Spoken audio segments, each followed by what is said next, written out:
Today is April 2nd, 2022, and this looks like a good morning to make an update and demonstrate what happens with avocado trees in my zone. This tree is my Joey, which I bought last year, and in addition to flowers, it's also starting to make some leaves. So seasonally, that's what should happen. You should begin to see some yellow leaves from the prior year dropping out.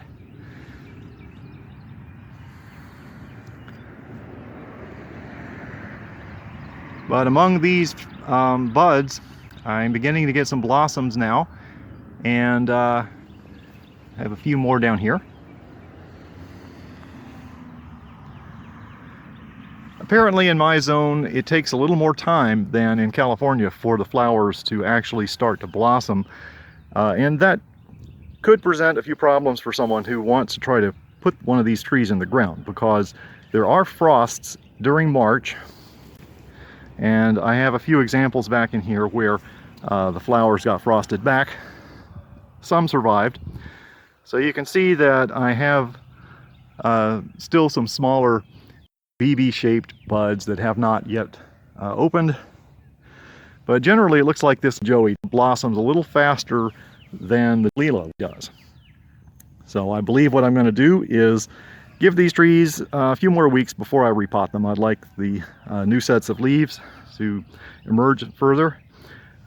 I don't think I should try to put these in the ground yet because the graft union is still a bit green at the base. So the prudent thing is just enlarge the pot size and give them more time to grow.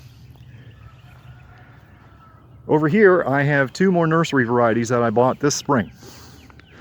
It's kind of a gamble with these, but I just wanted to experiment. This is a Brogden, which is a Florida variety. It does have a reputation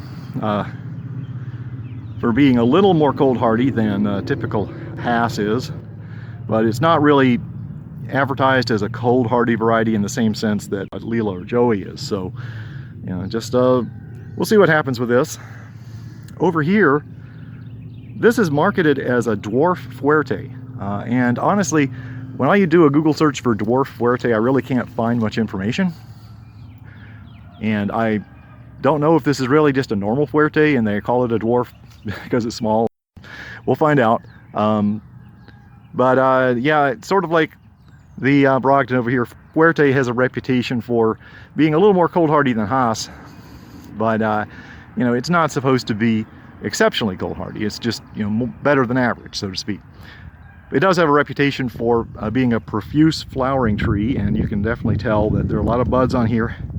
And I know from looking at the videos of people in California that these leaves do look like Fuerte leaves.